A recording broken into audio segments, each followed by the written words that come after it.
everybody, welcome back to Jacey's Creek. Today we are on episode 4, Home Movies, which came out on October 27th, 1999. This is one of my favorite episodes of Joey and Pacey. We'll get right into it.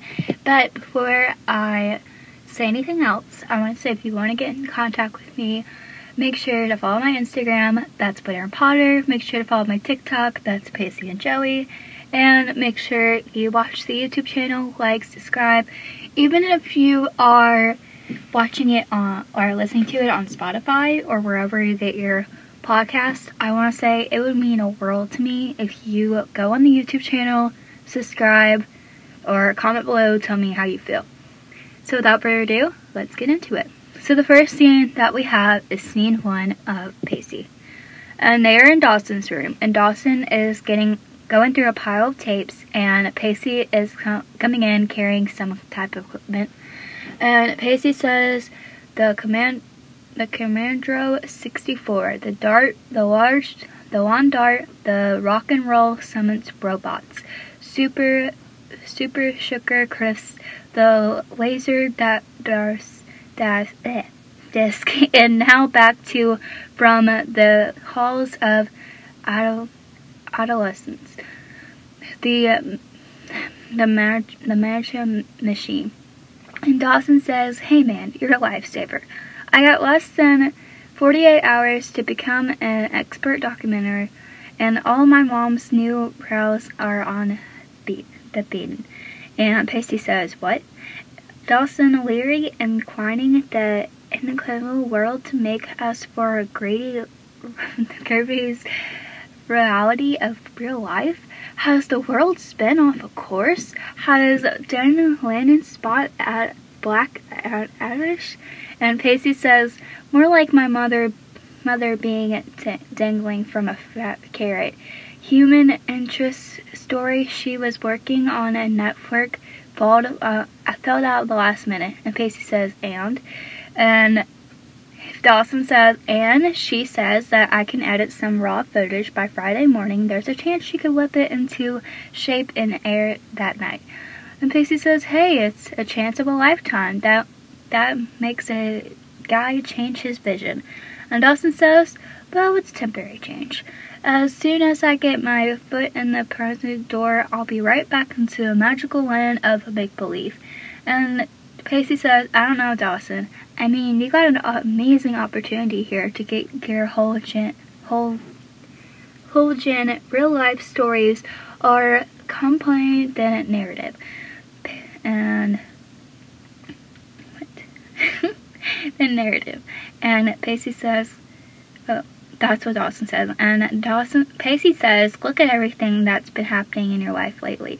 Are you honestly telling me that you could convince of something more thrilling, more sexy, and more far-fetched, huh? Alright, who's your guinea pig?" And Dawson says, "It's Jack McPhee." And Pacey says, "Again?" And Dawson says, "Gay guy joins losing high school team, overcoming endless battles of equine steroids, and ending up becoming this star." And Pacey says, "Now that you're going to mess with that story, you're going to be guarding the lily, Dawson." And Dawson says, "It's a great story, but you turn on the camera and let it run." And Pacey says, "Why not? That's exactly what's happening here. It's more interesting to me." And Dawson says, "My mom used to tape her work," and she turns on one of the tapes. His parents are there, and there are 2 younger kids. And Miss Potter, finally, we get to see Miss Potter in some type of action, which is Joey's mom. And on tape, Miss Potter says, "Honey, this is Dawson. Can you say hi?" And young Joey says, he's my friend." And Pacey says, "Is this who I think it is?" And we can just see Pacey in complete awe. And Mitch on tape says, "This is Joey. Dawson, can you say hi?" And young Dawson says, "Hi, Joey." And Pacey says, "Once a heartbreaker, always a heartbreaker, huh, Dawson?" Which, I love that part, and that's probably one of my favorite lines that Pacey says. "Once a heartbreaker, always a heartbreaker." But you can just tell that there was a special meaning in this tape, because it's not only Joey's mom, but it's like Dawson as a young child, which I really like, and I like how, like, I don't really like how Pacey isn't in this. Like, they should have some type of Pacey scene in this, but that's just my biased opinion of Pacey. So then, after a pile of tapes, we have scene 1 of Pacey and Joey. So now that Pacey has seen young Joey, we are going to see older Joey. So it's the school hallway, and Joey's walking down the hallway, and a stand-up starts to follow her, which again is Pacey. And when she turns back around, it stops. And she begins to walk again, and it follows her some more, and then she stops, and she turns around, and Pacey comes up, and he goes, like, oh my god, go team! That's my favorite. Like, this is one of my favorite scenes of Pacey and Joey, because it's just proof that Pacey's just like a joker right there, and he's just like, you can just tell if they both have the same humor, because Joey goes, haha, for a moment I thought you were possessed by these spirit creatures, these little spirit creatures from a planet over seas. And Pacey says, not quite, but I'm thinking about making a run for it before the pods hatch. And Pacey says, what do you say, Squirrel? And Joey says, cut class with you? Sounds delightful. I'll pass. And Pacey says, what if I told you there are a mission to my madness? And Joey says, are you serious?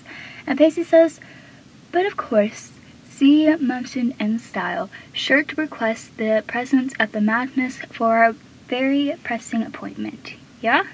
And Joey says, what is this? And Pacey says, well, part would be a surprise. And Joey says, just tell me, Pacey. And Pacey says, let me think about it. Nope. And Joey says, well, fine.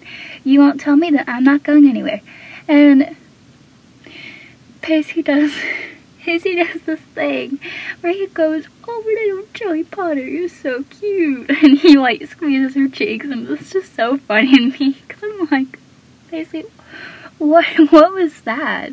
And he says, but friend, honestly, you should check into some more of those frivolous disinterest class. And Joey says, oh, thanks, but trust me, Pacey, I couldn't care less. And Pacey says, well, whether or not you're interested, you have 10 seconds to make up your mind. After I round that corner, starting now.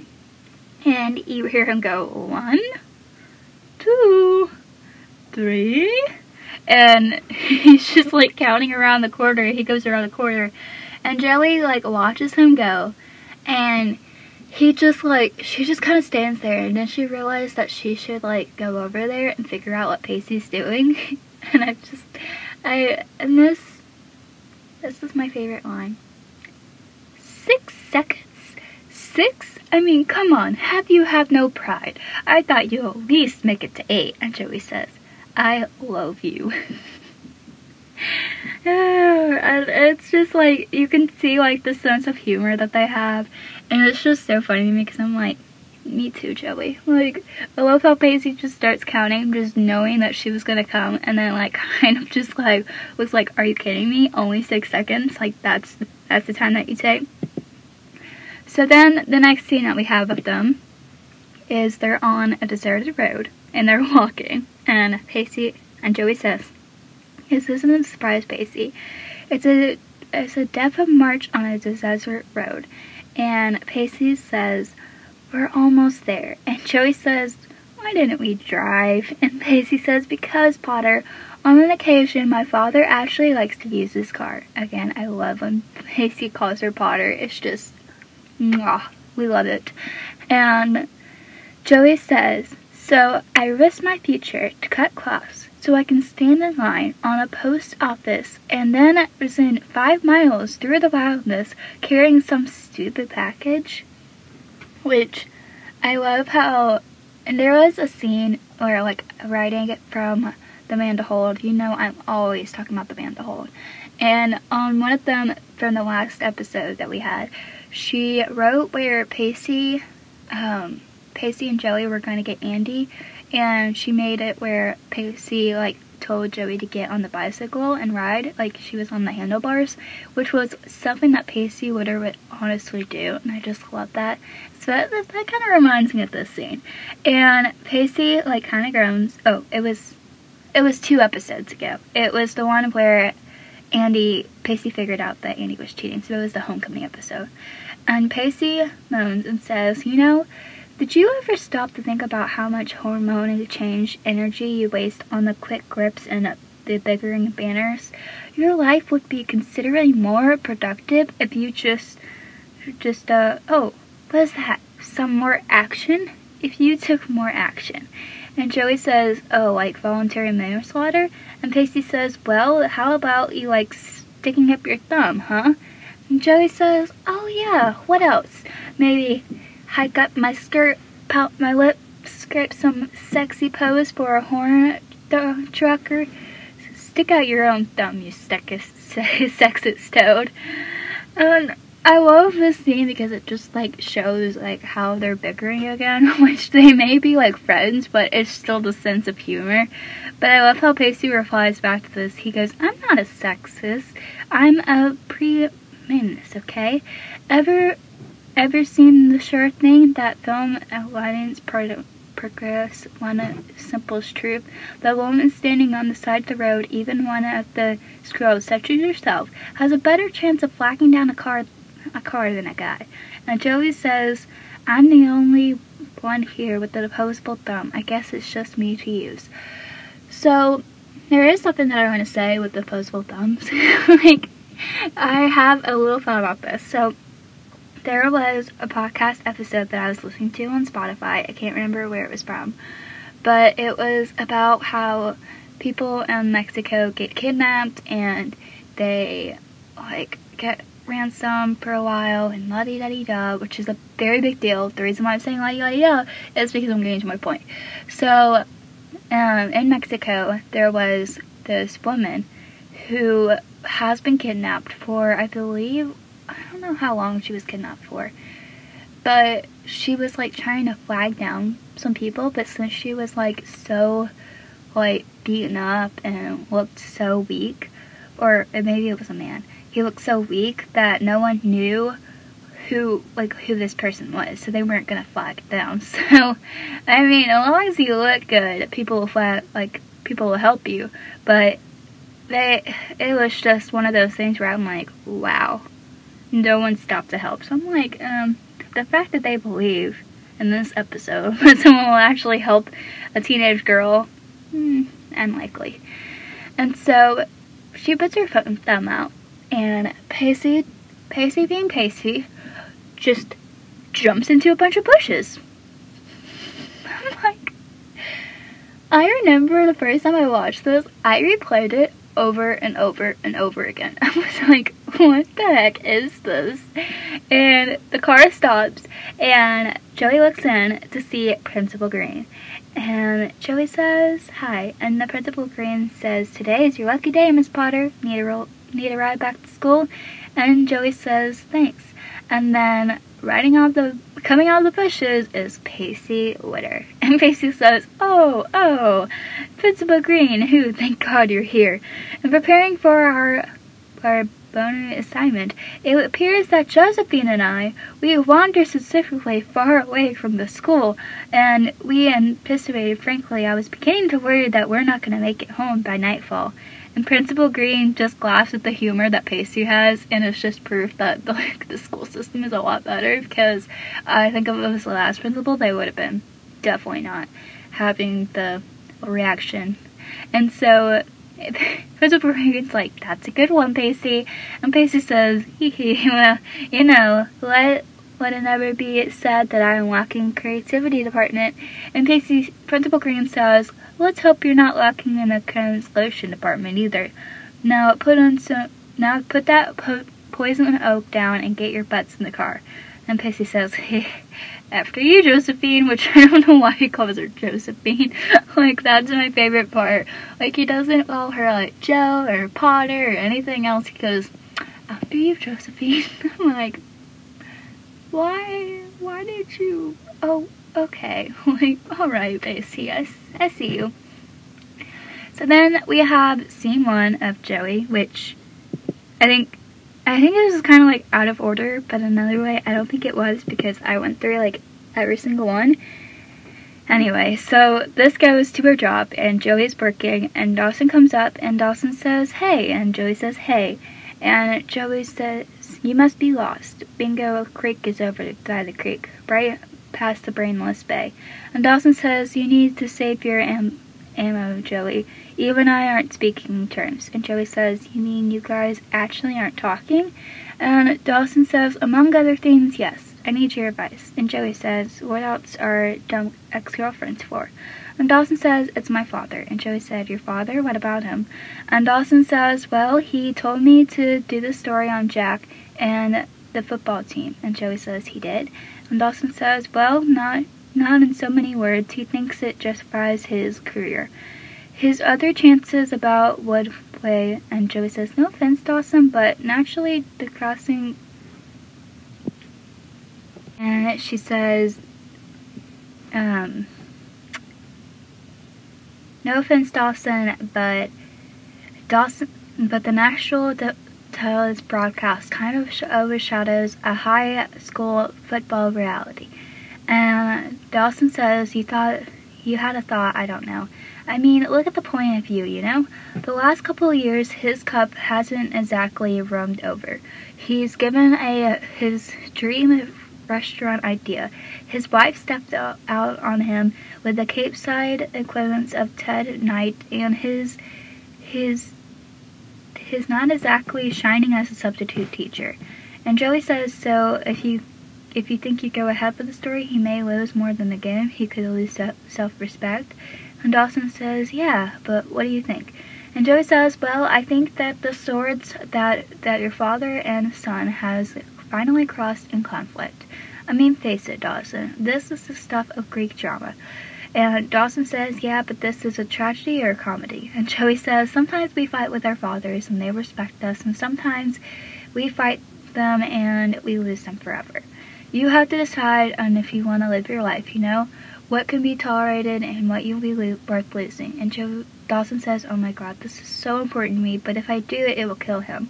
And Joey says, "Well, I hate to break it to you, Dawson, but according to Fry, that's exactly what sons are supposed to do." And he pulls out his bag and hands Joey a tape, and Dawson says, "I dubbed this for you." And Joey says, "What's this?" And Dawson says, "Something I found.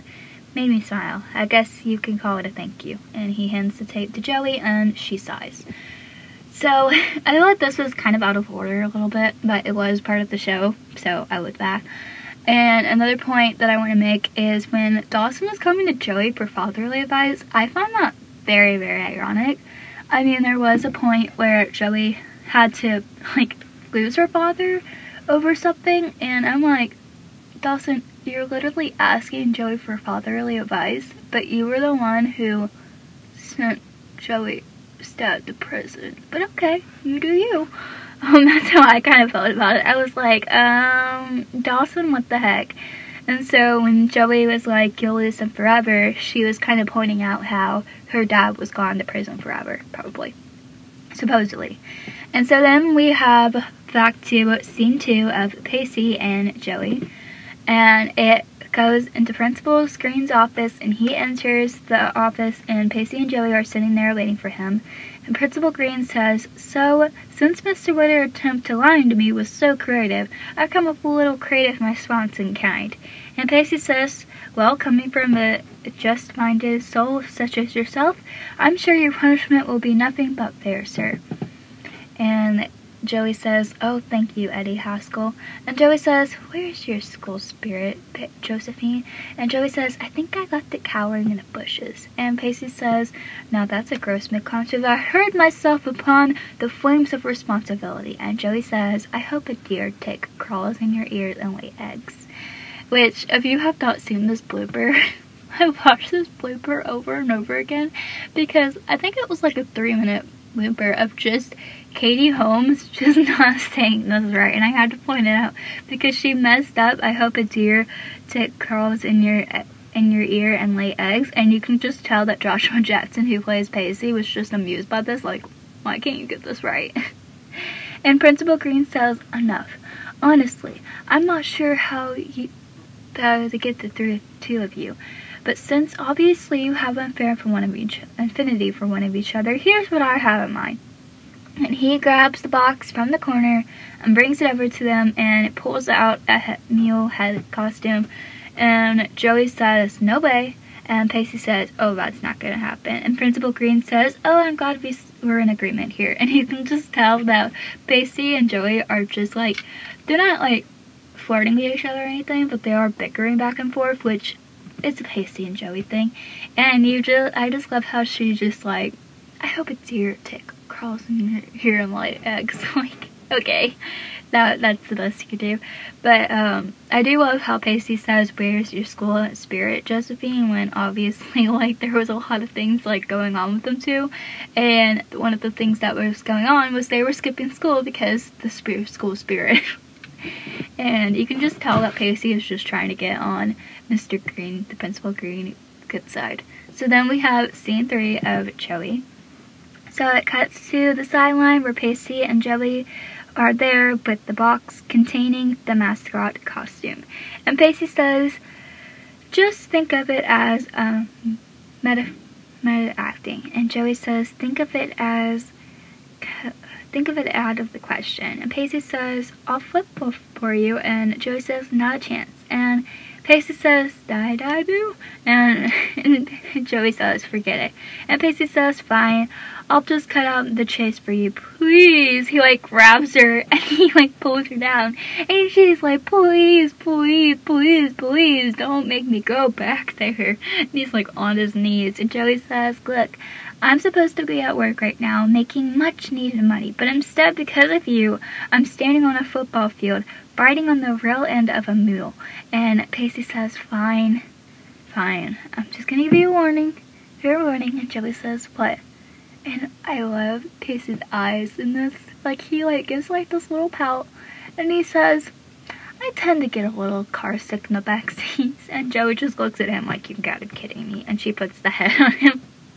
And then later, we don't see this, but they give it to some kids, which I wish that we saw this in a scene because it was pretty funny when I like first saw it. I was like, that's funny. And I also love how Pacey and Joey are like together in the scene, but I also love how like he like pulls her down. He's like begging her to like please get him out of the situation, which we know that Pacey probably bride talked those kids to like take his place. But then we see the last scene of Joey and Pacey together. Like, this is just a straight up episode where we just see them all together, and this is one of my favorite scenes, and this will make up for any of the scenes that come later, because this is the first scene that we see where true love happens. So the scene goes in the boatyards, and Joey and Pacey are driving through a lot of boats, and Pacey brings Joey to one in particular, and Joey asks, this is it? This is the surprise? And she's like, this is what I cut school to go to. And Pacey says, isn't she a beauty? And Joey says, yeah, in a Titanic post-iceberg sort of way. Where'd you get this? I love how they reference the Titanic so much in the show. Like, there was a whole episode based off it, and now, like, suddenly she's, like, in a Titanic sort of based way. Like, come on, Pacey. Come on, Joey.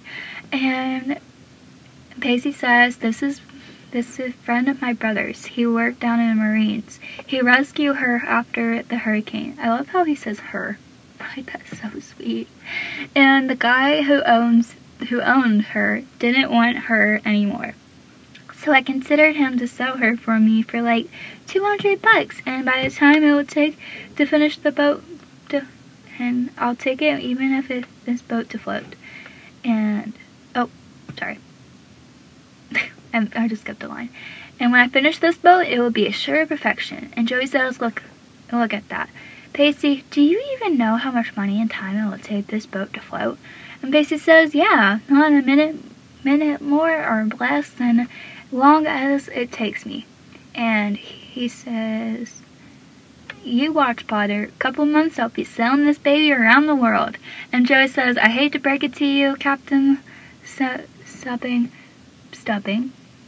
which, if you don't know who Captain Stubbing is, he is actually the one who sailed the Love Boat.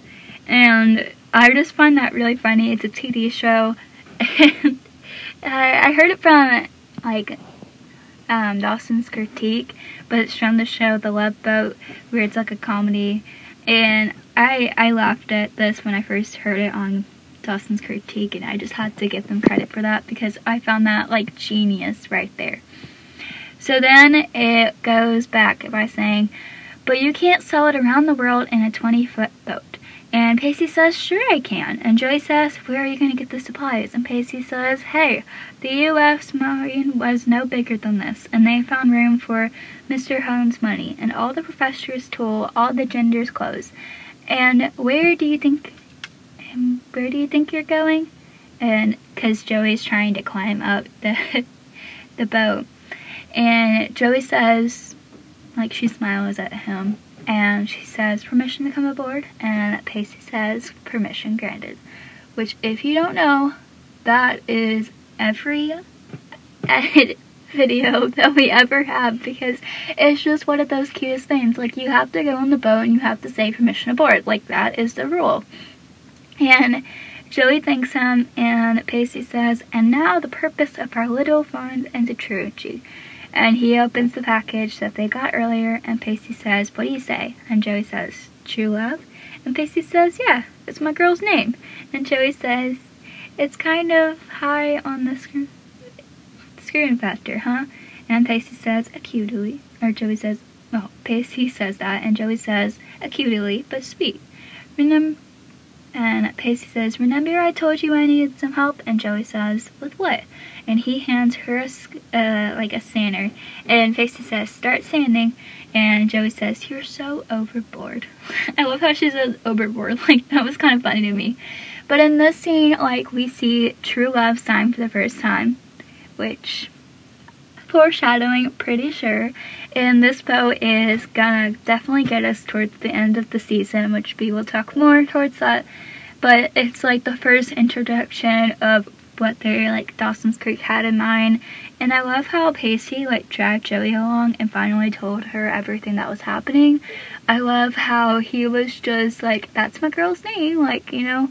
And obviously I feel like true love was a certain kind of way to get over Andy, but in another way I feel like it was, yeah, it was trying to get over Andy, but it was also trying to keep him busy, if you know what I mean. Like, junior year is a lot, and high school is a lot, so Pacey needed the extra thing that was going on, and that was my favorite thing. But I also love how much he brings Joey into this episode. Like, he asked her if she wanted to come with him, and she actually cut class with him. They got caught. So Pacey kind of brings Joey, like, he kind of brings her, like, towards this sense where she's kind of getting in trouble with him, but she's doing something. Like, and I feel like that's such a Pacey and Joey thing. No matter what, they're always doing something together, and that's my favorite part about them too. Like, Pacey drags Joey along, but it's one of those things where, yeah, he drags her along because he was thinking about her. And I love how they both, like, know that the school spirit isn't that much, so that's why they cut class. But really, it was kind of like them two spending time together and making it all work. And I love Pacey's smile when he, like, when he shows her the true love. I love how he, like, takes her hand and pulls her up on the boat to give her permission to come on board.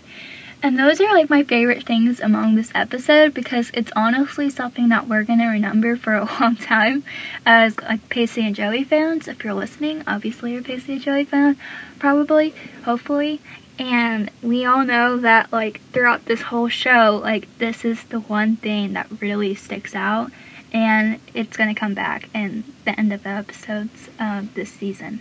So then we're all done with Pacey and Joey. However, we do have the last scene of Joey. And I feel like this was kind of like a memorable thing. Like, Dawson was kind of in this thing, and he was kind of random when he gave her the tape. It was cute how he gave her the tape, but it was mostly just revolving around Pacey and Joey in this episode. And that's kind of how it went a little bit fast, because there's no other scenes that we need to talk about. It was just like a short episode of Pacey and Joey that got them together, and there was only like 8 scenes in this whole thing with Joey and Pacey involved, because it was more like a Dawson episode with his dad. So then the scene cuts with Joey's house, and later that evening, and she's watching a video of her and Dawson, and it's kind of like them as kids, and she's watching them play on the swing and hiding and seek, and Joey's counting, and young Dawson taps Joey on the shoulder, and she chases him they walk together, and then they're saying goodbye to each other, and the camera pulls back, and Joey is very touched by this video, and you can just tell that Dawson did the right thing by giving it to her. Like, he honestly needed to give that to her for her to kind of have that moment, but I don't think it was him, like, in any type of way. Just, like, it wasn't really like a Joey or Pacey scene, but it was kind of like, that was her safe place, you know? Like, after a day that she had, that was the safe place that she went to. And we see that a lot with Joey, and I've said that several times, but I feel like in this video, it just kind of brought her back to the younger days, which we all need that. And yeah, so in conclusion with this episode, I have already said it again, but I'll say it again, because I honestly feel like this episode was one of those episodes where they finally got the vibe of Pacey and Joey and how they are as friends, which is my favorite part. And I love how much they care about each other, and how it's been like only 4 episodes of seeing them kind of together, but you can tell that their friendship is growing and their love for each other is growing, but like their likeness of each other is growing. But I feel like they never hated each other. I feel like they acted like they hate each other because of Dawson, if that makes any sense. Like, Joey actually hated Pacey, but Pacey never hated Joey because he was like, that's his best friend's girlfriend, like, or girl in any type of way. And so therefore he didn't want to get in the middle of Dawson and Joey, because Dawson is very possessive and Pacey knows that. So that is the end of this episode. So if you like this episode, please make sure to subscribe on the YouTube channel. That's Jacey's Creek Podcast, where I post every Friday, Saturday, and Sunday. There's also other platforms that you can listen to, such as Spotify, Apple Podcasts. Make sure to review this podcast with kind words, please, only. Make sure you comment, subscribe, share, whatever you need to do. And also, you can catch every episode again on Friday, Saturday, and Sunday. I would love to hear your thoughts on Instagram. That's Witter and Potter. And my TikTok is Pacey and Joey. I hope to see you guys again at Friday and Saturday and Sunday. I love hearing your guys' thoughts, so please, please, please, please, please make sure to comment down below. Bye, guys.